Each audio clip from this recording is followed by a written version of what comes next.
We have the conclusion of a weeks-long reading from the book of Tobit. And we've seen how Tobit went through many difficulties until the angel Raphael came upon the scene.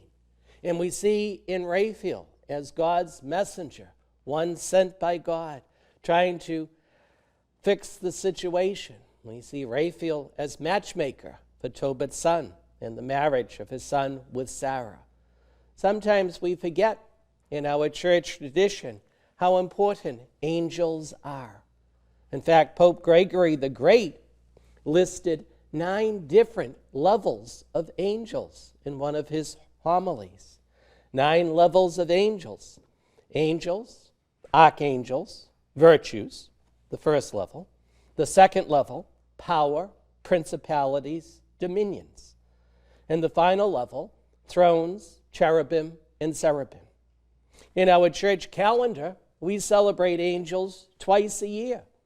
The feast of Michael, Gabriel, and Raphael, archangels, on September 29th, and then the feast of the guardian angels on October 2nd. And throughout the prayers of the Mass, we have references to angels with all of the saints.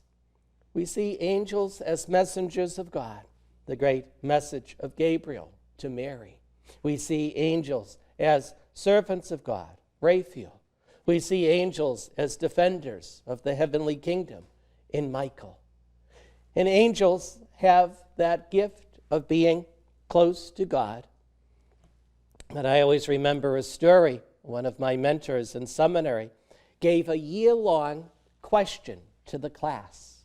And the question was, what's the difference between angels and humanity? And so every class, there was 5 minutes given at the end of the class that we would give our answers.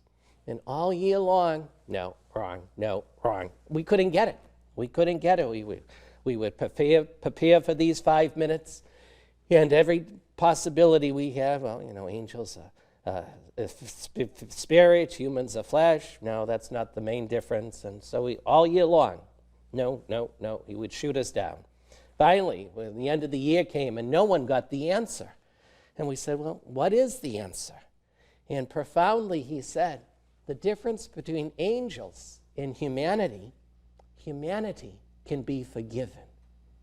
And it was just an amazing insight to think that in one sense, we are better than the angels because we, as human beings, as members of the human race, can be forgiven.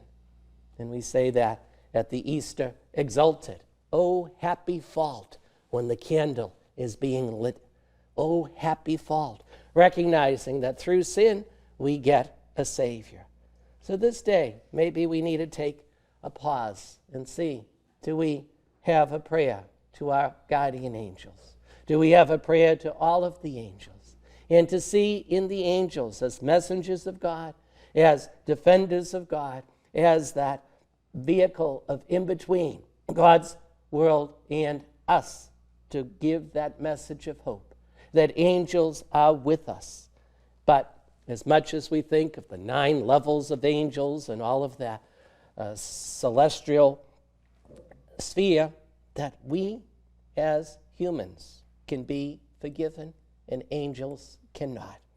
As we celebrate this Mass in a special way this day, as we saw Tobit being cured because of Raphael and the scales falling from his eyes due to the ointment that Raphael gave, the angel gave.